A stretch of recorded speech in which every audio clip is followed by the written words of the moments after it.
It's so big that you can't escape. You're compulsive. Every page I turn, I want more.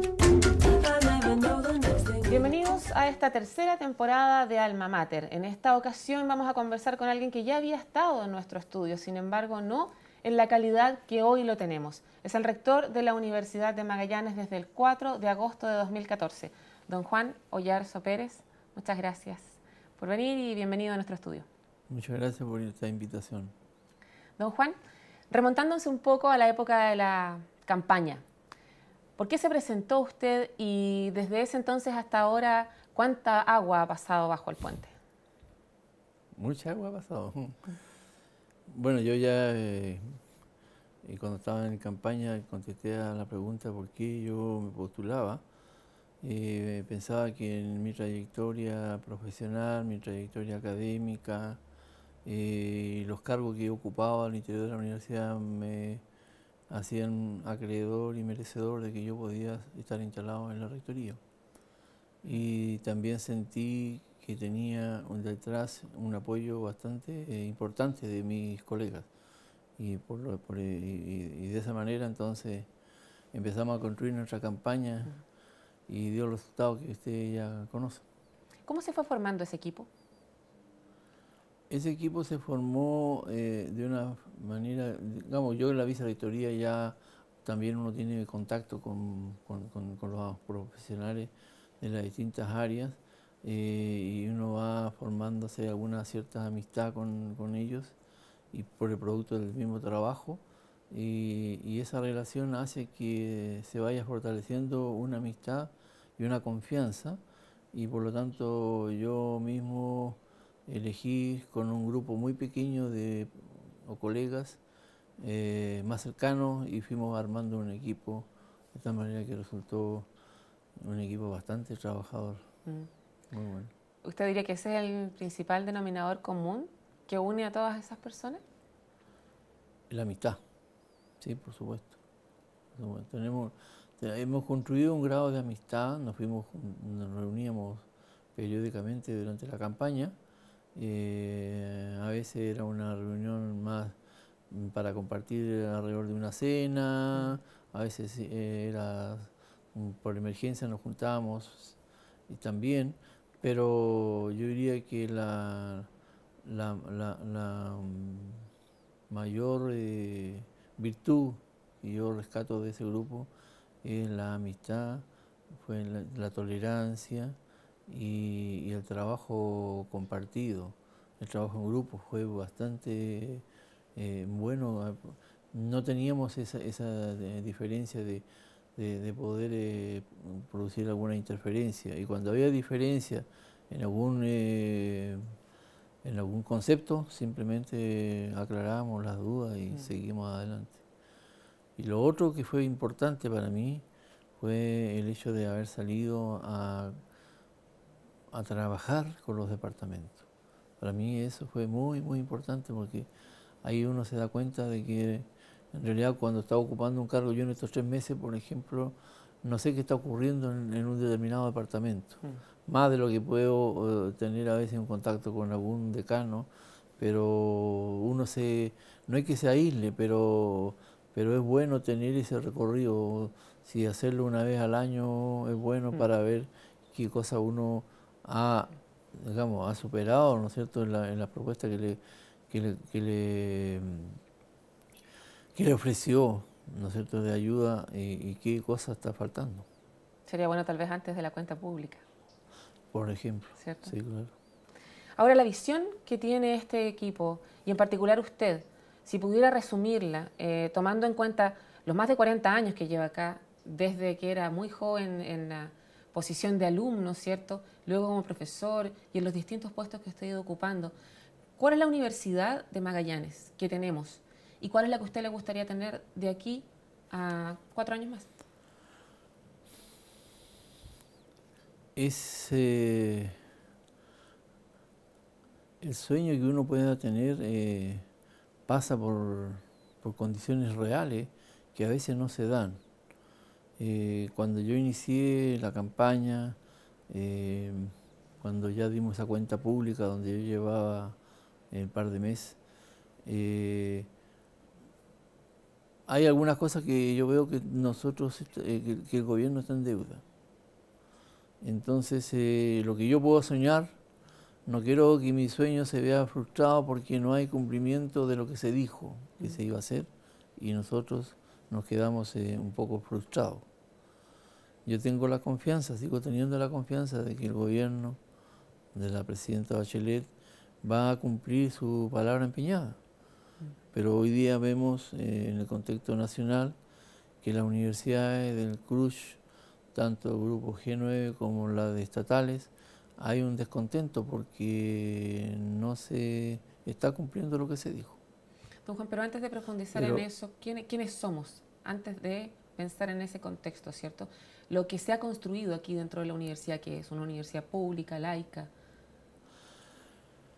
Nosotros hemos construido esta universidad yo diría con mucho esfuerzo, porque le comentaba hoy día a la gente de la Cámara de la Construcción, que estuvimos en una reunión, nosotros les comentaba, pasábamos de un estado en que éramos gratuitos.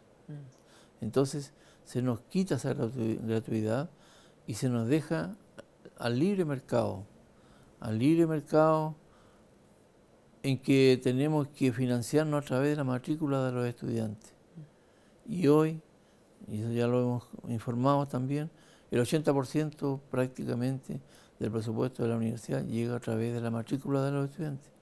Entonces, si los estudiantes empiezan a disminuir en la universidad, por supuesto que los recursos que le llegan a la universidad es menor cantidad. ¿Y eso qué significa? Que la universidad empieza a subir los aranceles, y es lo que hacen prácticamente las universidades estatales. Entonces ese juego perverso es lo que yo creo que debería autoeliminarse.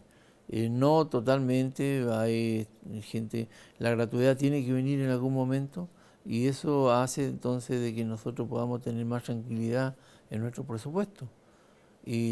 Pero los sacrificios que nosotros hemos hecho es bastante fuerte, sobre todo que cada profesor, cada funcionario realiza las actividades con mucho esfuerzo y los sueldos nuestros no son los mejores.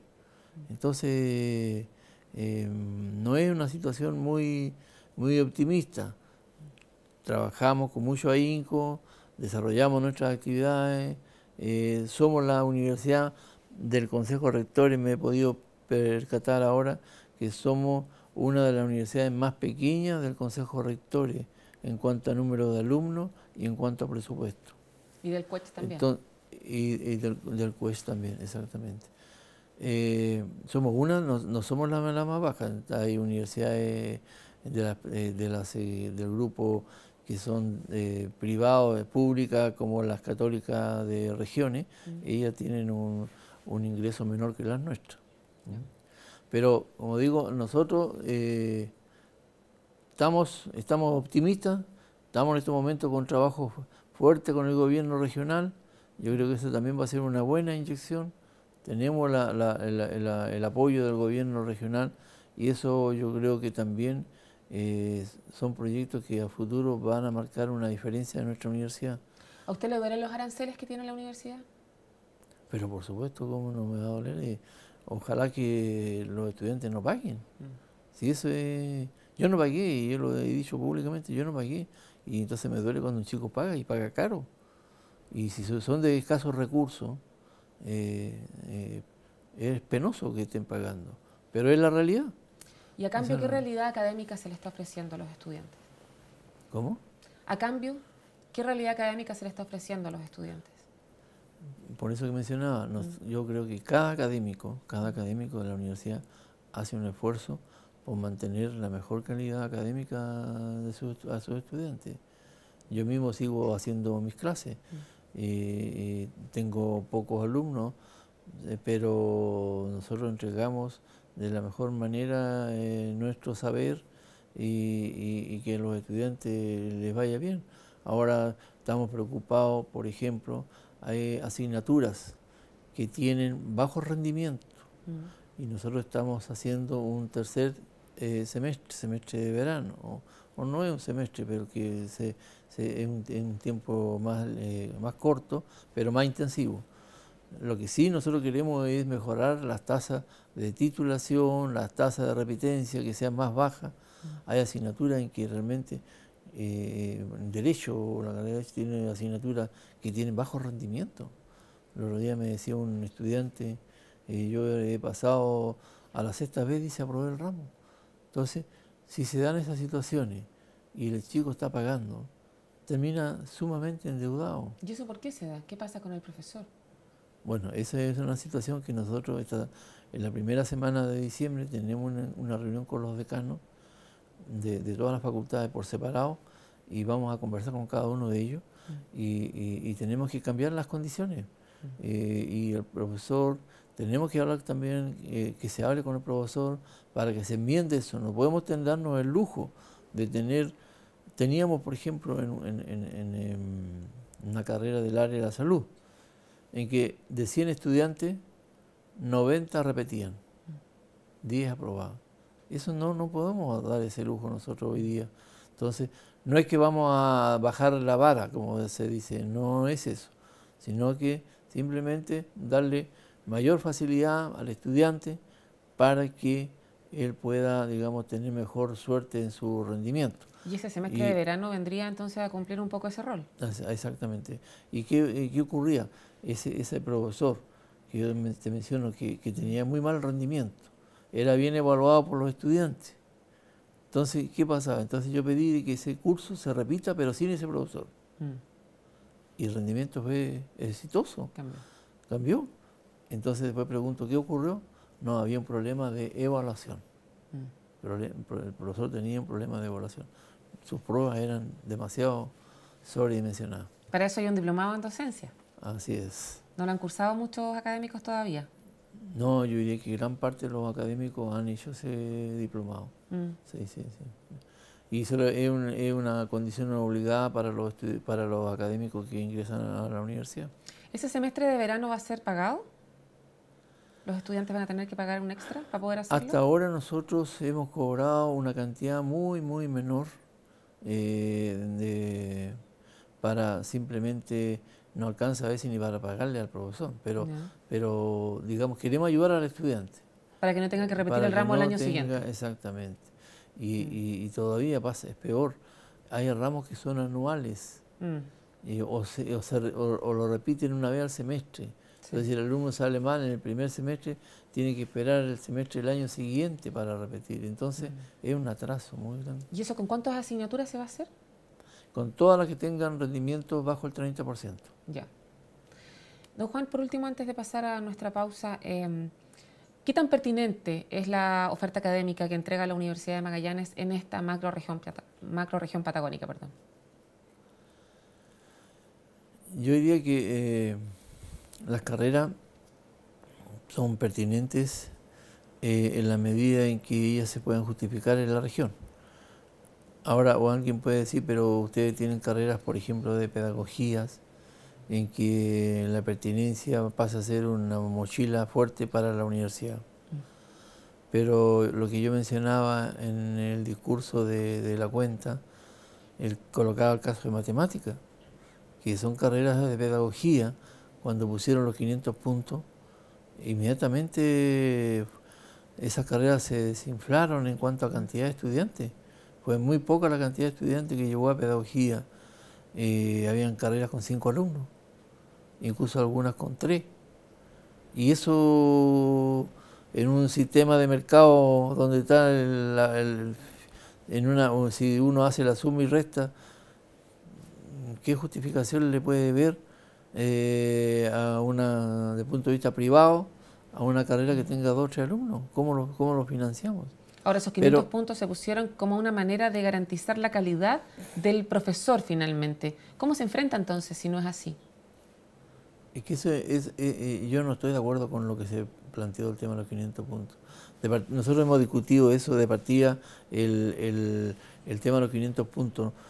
El mínimo, es el piso mínimo para poder ingresar a la pedagogía.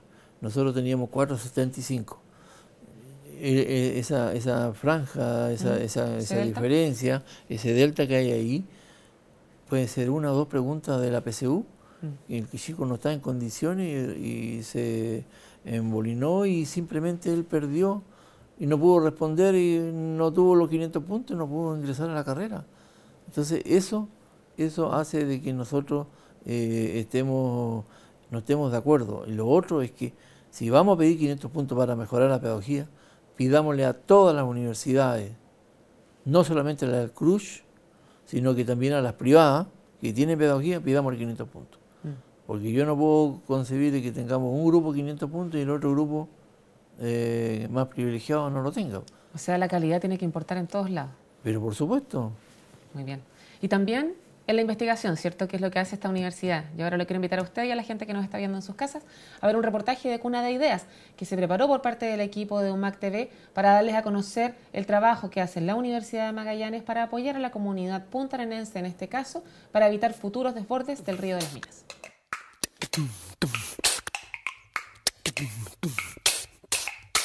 One, two, get down.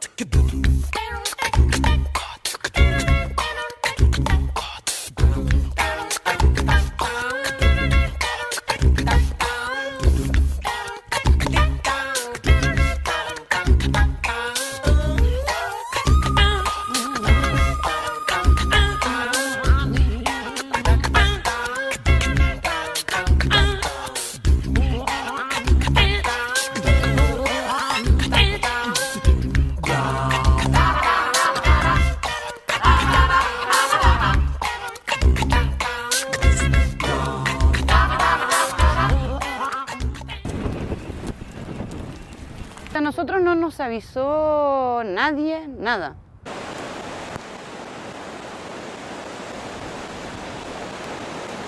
Y vimos cómo el agua empezaba a subir. Los medios de comunicación transmitían cada uno por su lado. Veías que el agua subía, subía, subía, después de haber intentado hacer todo lo posible para que eso no ocurra.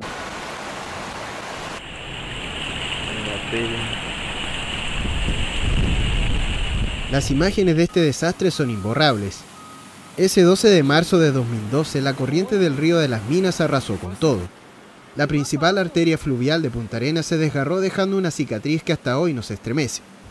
Yo amanecí el día lunes, todavía no había inundado mi casa, el río, y vimos cómo el agua empezaba a subir, empezamos a ver que pasaban vehículos de las Fuerzas Armadas, vehículos que pasaban además a alta velocidad y generaban un pequeño oleaje que entraba más agua a las viviendas. A nosotros nos evacúan en un Zodiac y nos dejan arriba de un puente y no sabíamos para dónde salir caminando, no había ninguna señalética, no había ningún vehículo que ayudara a ver qué pasaba con los vecinos. El río desata su furia y el poderoso torrente lo libera de cada intento por controlarlo. Su naturaleza impredecible representa un desafío constante para los puntarenenses, un vecino complicado que está aquí hace 40 millones de años. De difícil acceso por lo sinuoso e irregular del terreno, el río tiene una extensión de 61 kilómetros cuadrados y un largo de 20 kilómetros. Es la cuenca más austral de Chile, y entre sus sedimentos existe carbón, fósiles bivalvos, animales marinos y especies vegetales prehistóricas. Bueno, el río de las Minas, como todo río, trae, sobre todo en crecidas, agua y sedimento. Preferentemente trae carbón, ya por muchos años, ¿cierto? Sobre todo la parte alta, ¿cierto? Fue de origen justamente el manto de Loreto, entonces obviamente arrastra mucho de ese tipo de elementos. La parte más gruesa es transportada cercana al fondo, con un mecanismo que se conoce como desaltación, va dando pequeños saltos, y la parte más fina, que es la mayor parte, entre paréntesis, del sedimento que viene del río, es transportado en suspensión.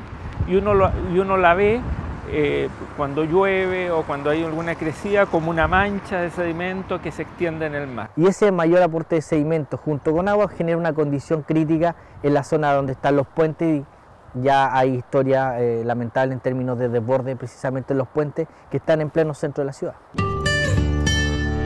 Un grupo de profesionales e investigadores de la Universidad de Magallanes buscó una solución para los desbordes. Encabezados por Juan Francisco Miranda, Luis Vladilo y Fernando Arambur, realizaron un estudio cuyo enfoque fue la acumulación de sedimentos en los puentes del centro de la ciudad. La Universidad de Magallanes, a través del grupo de estudio, hizo un estudio el año 2007-2008, donde en la cuenca alta identificó distintas áreas posibles y probables de derrumbe. Una de ellas fue la que falló en diciembre del 2011. Entonces, cuando se produce una crecida con transporte de mucho sedimento, al encontrarse en la sección de los puentes, se deposita el sedimento, se bloquea la canalización y el resto del río empieza a escurrir por fuera. Ese material, que provino de una ladera, fue arrastrado a través de esta crecida hacia la ciudad. Y con el material hizo que en el puente y en los distintos puentes de la zona urbana actuara como una especie de contención. Hay poca capacidad hidráulica, el sedimento fue limitando esta capacidad hasta que finalmente el agua no tuvo por dónde pasar en la canalización y se generó este desborde. Estas terrazas acumulan el barro que genera el río en forma natural, evitando que llegue el lodo a la ciudad. Las obras actuarán como filtro para que el agua fluya sin bloqueos hasta la desembocadura en el estrecho de Magallanes. Las obras simulan la condición del puente hacia abajo, es decir, provocamos que, dado cierto nivel de crecidas, el agua quede retenida, el sedimento quede retenido y desborde, pero en lugar de ser de forma descontrolada como ocurrió en la crecida del 2012, aquí se hace controlado. De esa manera desfasamos el sedimento del agua y aseguramos que en la canalización, con el agua, solo con el agua y con poco sedimento, no tengamos problemas de desborde. Para Marcela Baratelli, los vecinos del barrio más afectado por los aludes del río de las Minas, fueron 2 años muy difíciles. Aún quedan huellas de la desgracia y las reparaciones materiales ayudan a componer un poco el alma. Prevención, tomar en serio los anteriores desbordes del río, claramente. Y autoridades que no estaban preparadas porque eso es algo que pasó, pero que esta vuelta no va a pasar. De hecho, en diciembre del 2012 el río casi desbordó nuevamente. Hubo factores climatológicos que se sumaron a la falta de capacidad del Estado, del aparato del Estado, para tomar acciones preventivas en vez de reactivas. En este caso particular del río, cuando se vio que las crecidas, para eso existe una estación hidrométrica en el sector alto del río, y eso debería haber estado chequeado y ya con los puntos críticos se debería haber dado una alerta preventiva que el río se podía salir.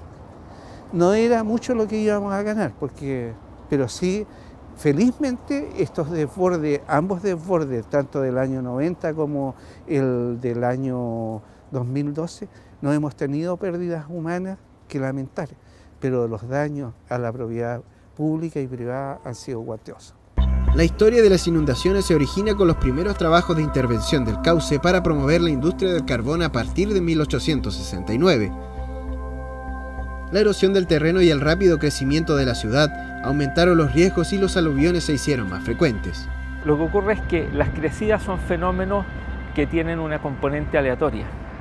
Y esa aleatoriedad está dada por varios factores. Uno de ellos son los factores climáticos, que son aleatorios. O sea, el viento que tenemos hoy día disminuye mañana, etc. Con la precipitación pasa lo mismo. En algún momento del año o cada cierto número de años se dan fenómenos de alta precipitación, alta intensidad, que si se producen con suficiente duración como para saturar la cuenca, generan grandes crecidas.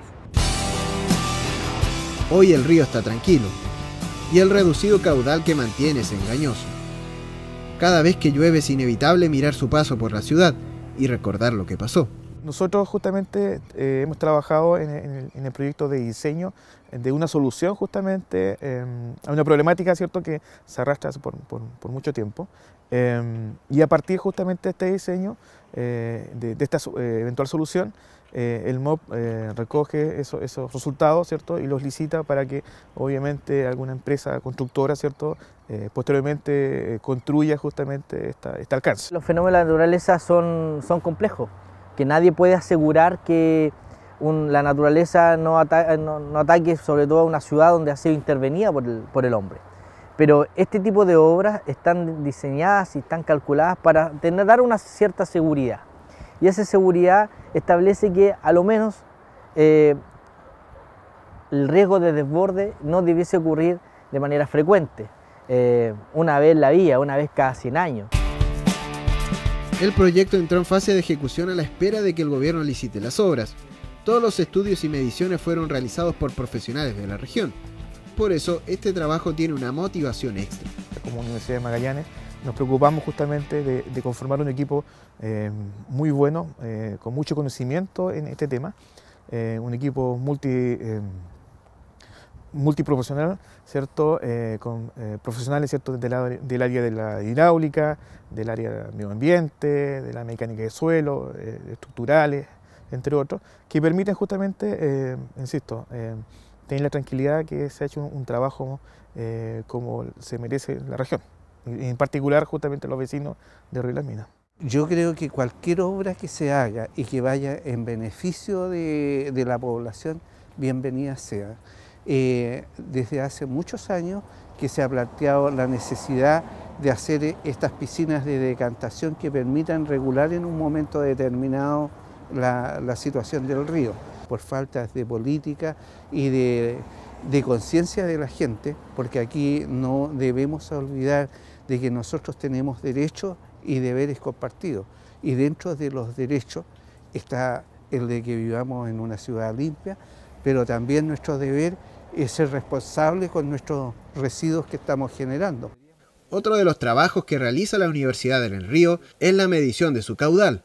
La idea es poder establecer una red de monitoreo, una propuesta de red de monitoreo que por una parte ocuparíamos imágenes satelitales para poder determinar o para poder tener una visión global del sector, porque estamos hablando que son aproximadamente 16 kilómetros, casi 20 kilómetros desde la Boca Toma, que hay que monitorear, y en base a esas imágenes satelitales poder determinar los focos más específicos, y esos focos específicos que podrían ser potenciales lugares en la cual podrían suceder estos eventos, instalar cámaras locales o algún otro tipo de sensor para poder obtener la información, y esta información, una vez que la procesamos, poderla entregar a quien corresponda para que tome las decisiones pertinentes.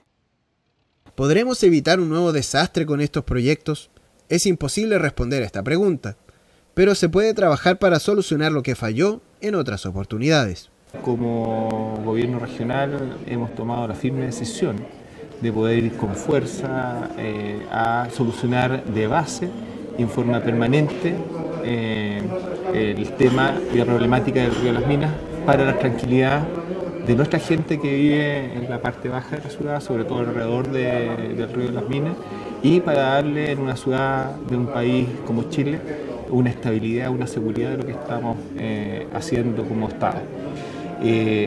¿A quién le hemos encargado? A quien como intendente creo que es la institución más adecuada para buscar esta solución, que es la Universidad de Magallanes, la universidad de nuestra región, y lo que estamos buscando es una solución integral, tanto de la cuenca baja, lo que está dentro de la ciudad, cuenca media, que tiene que ser la que contiene estos desbordes o estas situaciones de emergencia cada ciertos años, y también un monitoreo permanente de la cuenca alta, que va a ser probablemente entre presencial y a teledistancia. Y eso esperamos a final de año tener las propuestas para que a partir del 2015, a través de distintas instituciones ejecutoras, especialmente obras públicas, poder tener una solución definitiva para la tranquilidad de todos nosotros. Se necesita una Oficina Nacional de Emergencias totalmente nueva, algo que de verdad funcione de manera descentralizada. Los vecinos no podemos depender de la buena fortuna de tener a alguien a cargo de un destacamento que tenga la voluntad de salir a la calle con lo suyo. Nosotros tenemos que tener un catastro responsable de qué vecinos están en situación de emergencia para evacuar primero. somos un país que tiene una característica que hace que siempre estemos como muy, que estemos como allí, al riesgo de una emergencia. Debiéramos tener otro tipo de preparación para eso. Nuestro inestable vecino tiene un carácter complicado, pero no por eso debemos temerle. Hay que aprender a vivir con él, entender que forma parte de nuestra ciudad y aceptar que después de todo, nosotros llegamos mucho después que él.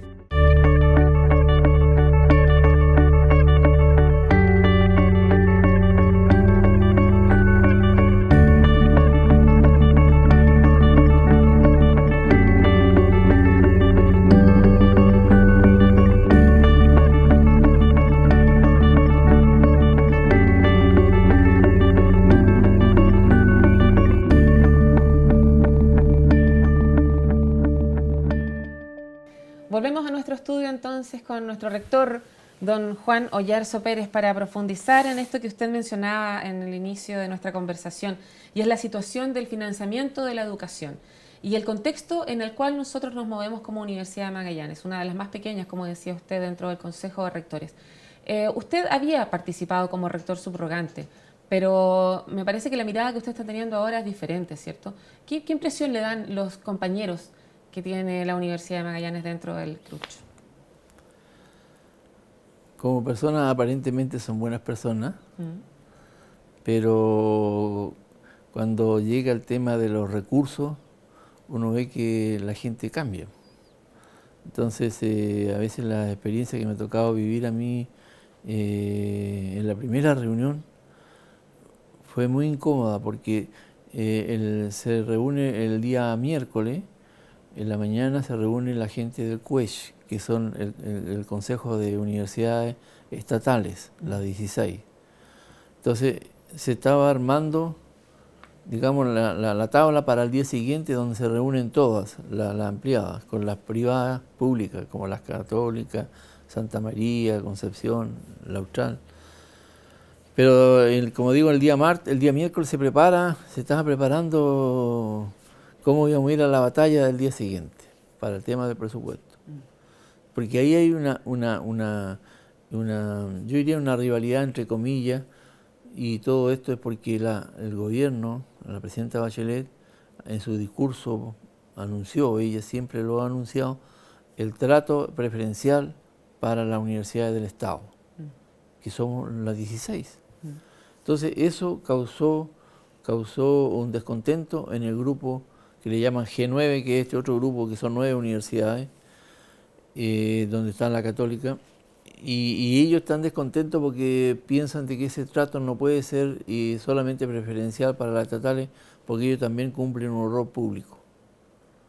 Pero nosotros somos del Estado, nosotros antes éramos Universidad Técnica del Estado, el Estado, por lo tanto no hay ningún misterio lo que está haciendo el gobierno, porque el gobierno se está haciendo cargo, se quiere hacer cargo de sus universidades, y ellos no son del Estado, ellos son público-privado. Hay una diferencia ahí. Entonces está bien, yo no digo que no hacen un rol público, lo hacen, pero hay una diferencia. Entonces ellos no están muy de acuerdo con esa postura.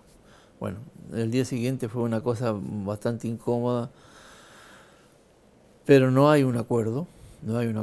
Y pasaron 2 y yo he ido ya a 3 reuniones, y en la tercera reunión, como decía, nosotros somos un grupo pequeño de universidades que están más desfavorecidas, entre ellos la católica de regiones.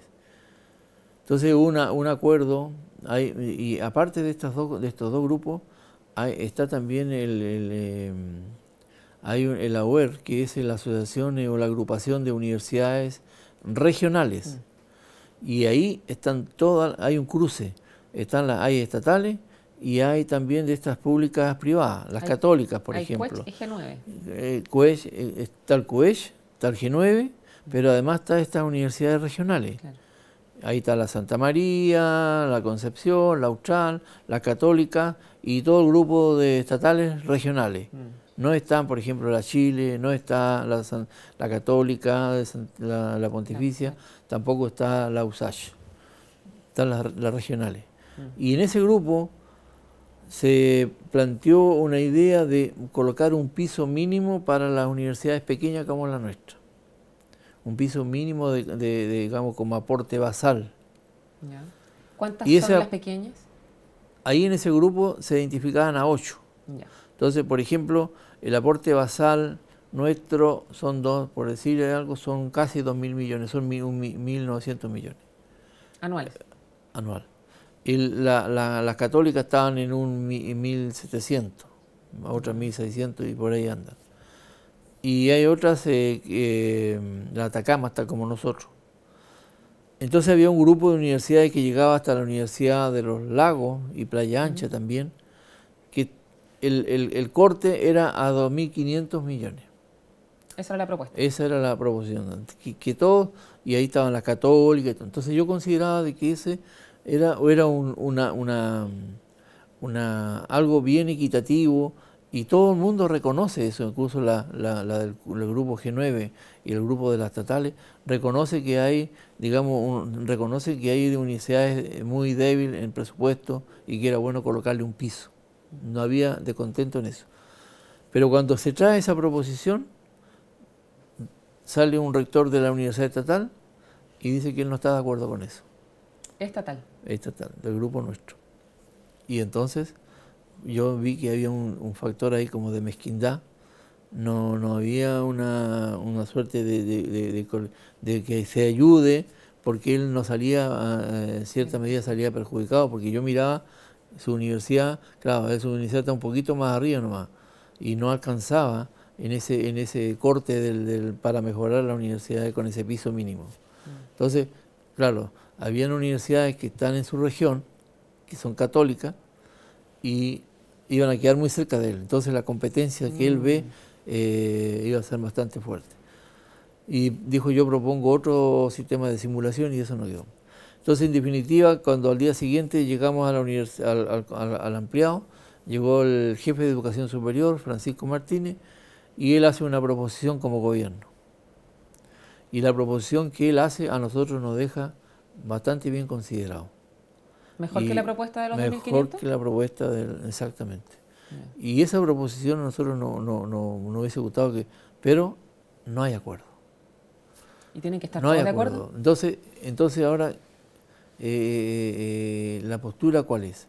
Lo que pasa, lo que ocurre ahí fue lo siguiente: la proposición que él hace, hay unas platas, hay uno con 17.000 millones que se tienen que distribuir entre las 16 universidades, pero esas son para las estatales. ¿Cómo se reparte eso? Ahí va a estar la Chile, la USACH. ¿Cómo van a repartir con las más pequeñas? ¿Van a ser equitativos? No va a ser equitativo, seguramente eso. Van a buscar el número de alumnos. Yo le decía, bueno, también consideren los kilometrajes que tenemos nosotros de aislación con respecto a los que están acá en el centro. Y el contexto demográfico, porque aquí también hay mucho menos población. Exactamente. Entonces, al final, eso lo que hizo el jefe de Educación Superior fue entregar esa simulación, y yo creo que al final terminó la reunión diciéndole que no hay acuerdo. Entonces, ¿cuál es ahora las salidas que van a existir? Simplemente que cada universidad está, digamos, abogando y trabajando con sus parlamentarios para que, llegado el momento, se haga la fuerza que corresponde, una fuerza política. Pero no se pudo hacer de manera colectiva. No se llegó a ningún acuerdo colectivo. ¿Y qué pasa con el CUECH entonces? ¿También hay diferencias al interior de él? Yo diría que también hay ciertas diferencias. Yo cuando asumí ahí, yo le dije que yo venía, que era el hermano menor, y que me gustaría que a veces los hermanos menores no son bien tratados, pero me gustaría que tuviéramos un trato distinto, más de cordialidad, de amistad, que nos ayudemos y que nos ayuden a nosotros, porque somos una universidad extrema, tal como lo es Tarapacá, pero Tarapacá no es una región aislada. Nosotros somos una región aislada, somos muy distintos. Entonces, yo creo que tenemos la ayuda de los parlamentarios. Yo tengo fe de que eso va a ocurrir.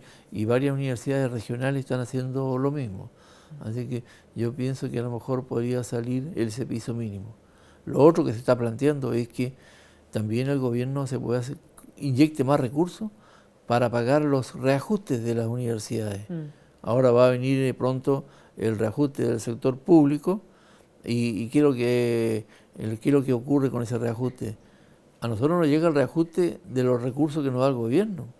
Y como el gobierno nos da 20%, va a llegar el reajuste del gobierno a ese 20%. Y el 80%, ¿quién nos da el reajuste? Nadie. Los aranceles de los alumnos a lo mejor. Entonces es una cuestión delicada. Entonces se estaba pidiendo que también se pudiese financiar ese reajuste y hacia adelante. ¿Se ha tomado alguna decisión respecto de los aranceles para el próximo año? No. Pero generalmente acá los aranceles se mantienen congelados en el sentido de que no se sube más de lo que corresponde por el reajuste de niveles IPC. Sí. Sí, no hay otra. ¿Y las posibilidades de que también se produzca un equilibrio tomando en cuenta consideraciones como la que hizo el Contralor Nacional, Ramiro Mendoza, que criticó a las universidades, al sistema de rendición de los fondos públicos que reciben las universidades públicas privadas, que tienen muchísima libertad para poder gastar, digamos, esos recursos? Él hacía una comparación con el cojo, ¿cierto?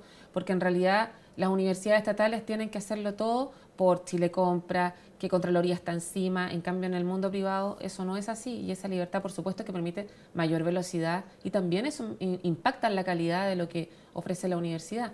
¿Cree usted que por ese lado, tomando en consideración que la Contraloría también lo declara públicamente, puede haber algún cambio?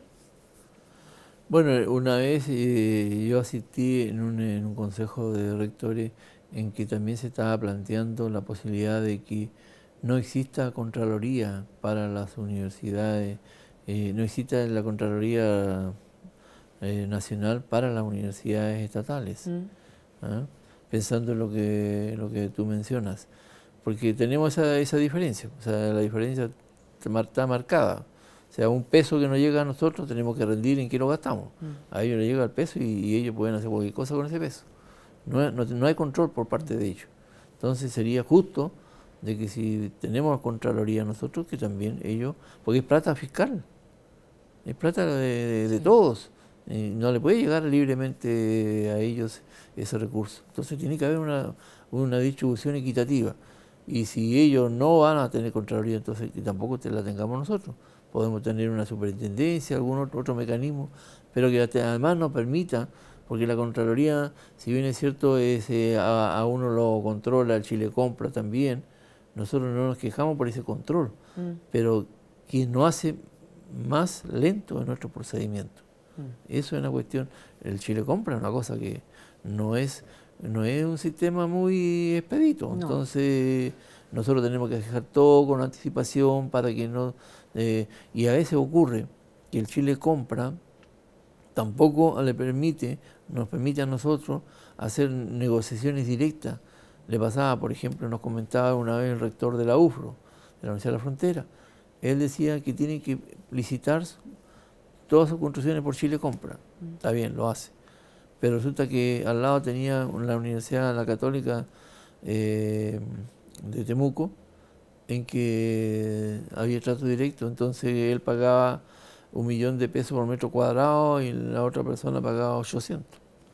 Entonces esas cosas son las que también a uno lo amarra en términos de presupuesto. Pero para emparejar esa cancha hace falta una decisión legislativa, me imagino. Se tiene que cambiar la ley. Sí, claro, es una cuestión política. Sí. Pero lo que también pasa por el Parlamento, pero nace desde el gobierno, es el presupuesto, ¿cierto? ¿Esa propuesta de alguna manera lo frustró? Es que lo que yo mencionaba al inicio, el tema de la gratuidad, por ejemplo, todavía no está claro. El tema de los aportes basales que se anunciaron, nosotros no lo tenemos. Entonces, claro, uno dice, bueno, pero se anunció, se dijo, y el trato viene, todos estábamos esperanzados cuando iba a venir el presupuesto, y después cuando aparece nos encontramos con algo que incluso algunos dicen este presupuesto se disminuyó con respecto a lo que teníamos. Entonces, esas son las cosas que a nosotros nos hace todavía colocar un signo de interrogación. ¿Y usted cómo evalúa la representación que ha tenido el rector Aldo Valle como presidente del Consorcio de Universidades Estatales, que ha aparecido constantemente en los medios hablando acerca de este tema? Bueno, Aldo, él es yo diría que ha sido un buen presidente representativo de todas las universidades estatales. Incluso nosotros sacamos una declaración hace poco en que firmamos estábamos de acuerdo con ese artículo, donde decimos que nosotros no existe una discriminación hacia las universidades católicas, Concepción, el grupo G9 que le llamamos. No hay discriminación porque lo que nosotros queremos es que el gobierno se haga cargo de lo que se dijo. Vamos a tener un nuevo trato con las estatales, sin perjuicio de que si quiere ayudar en la medida que pueda hacerlo y en la forma que lo quiera hacer al grupo G9. Eso, digamos, una cosa distinta. Pero no, si le quiere dar los mismos recursos que a las estatales, bienvenido. Nosotros no estamos por oponernos en eso, pero que si se va a dar, que se dé cumplimiento a lo que se dijo. Y ese es, digamos, nuestro... Y ahí Aldo Valle ha hecho declaraciones bastante fuertes, porque él está mencionando ya como que no hay reconocimiento a las universidades estatales. O sea, ¿ha sido pura palabra hasta ahora? Hasta ahora no se ha... La palabra empeñada no está colocada. Bueno, vamos a seguir atentos en todo caso a este tema, en otras entrevistas, con otras personas, y también como universidad para informar a la comunidad respecto a lo que está pasando con su educación superior, ¿cierto? Porque es de todos. Así es. Muchas gracias, rector, por esta conversación. Bueno, muchas gracias a ti por invitarme. Que se repita. Bueno, muchas gracias. Y gracias a ustedes también por acompañarnos e interesarse en estos temas que dicen relación, por supuesto, con nuestro desarrollo, como es el hábito de los temas que escoge UMAC TV. Hasta la próxima.